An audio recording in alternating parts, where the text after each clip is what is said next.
Welcome back to Talking Tactics, and we're looking at the Springbok squad chosen by Heyneke Meyer. We've already taken a closer look at the forwards. Now for the backs, starting with the half-back combination. And I suppose injuries will always be a concern leading into a World Cup. Farid Priya, though, expected to be there. Any surprises when you look at those scrummies? No surprises for me, X. Faf de Klerk and Rudy Page are there because of their form in this season's Super Rugby tournament. Ruan Pienaar, a lot of people complain about him, the speed of his service, but he has once again been a star for Ulster, and he knows those conditions in Europe quite well. Well, I suppose it's the people or the players that aren't there that have provided us with the biggest amount of talking points. And if we take a look at this Bulls team, there is a very important name, I suppose, in Springbok terms, and in Bulls terms, a glaring one that has been omitted by Heyneke Meyer. I'm very surprised that Francois Hougaard couldn't make a 49-man squad. Yeah. I was putting him down to be in the 31. Now, this guy, he doubles up as a wing and a scrum half. He was in that role, actually, in the 2011 Rugby World Cup.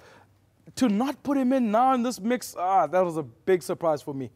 And, of course, the key position, number 10, fly halves. You have to admit that Alton's had a good season, as is Henry Pollard. Mornay staying over the season. Patrick Lambie, are you surprised that Mornay's made it back in there? I'm not surprised, X. I watched Mornay Steyn played for Stade Francais in the French top 14. He was outstanding in those knockout games.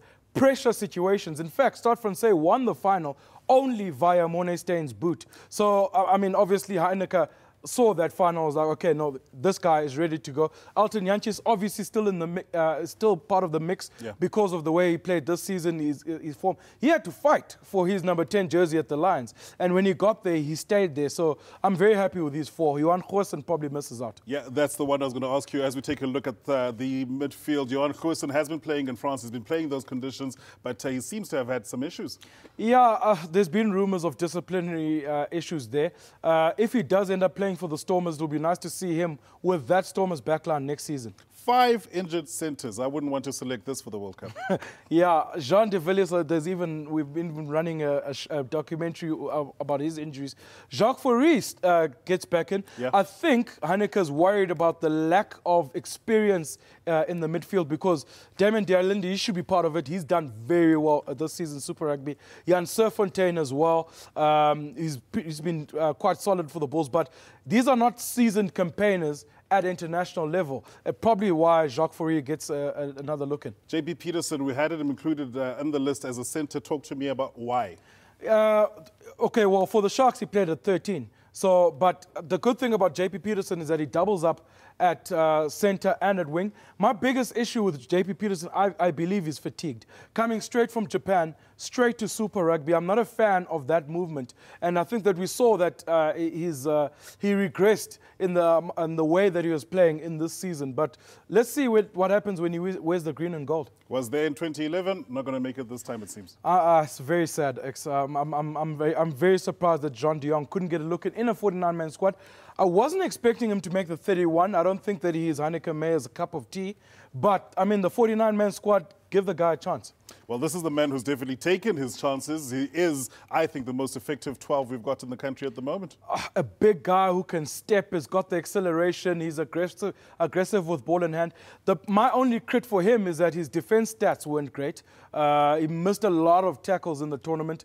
I don't know if that's going to count against him when we talk about a starting lineup for the Boks, but we'll see. Well, back three. Only 3 wingers chosen from, and it again goes to show that a lot of these guys will have to cover there. And if you take a look at the fullbacks, you'd have to say Zane Kirshner, a bit of an unexpected selection. No surprises on the wing. The question will be, if someone doubles up as a wing, will Mvovo or Hendricks lose out? On the fullback, Zane Kirshner was a surprise. I wasn't expecting him to get in.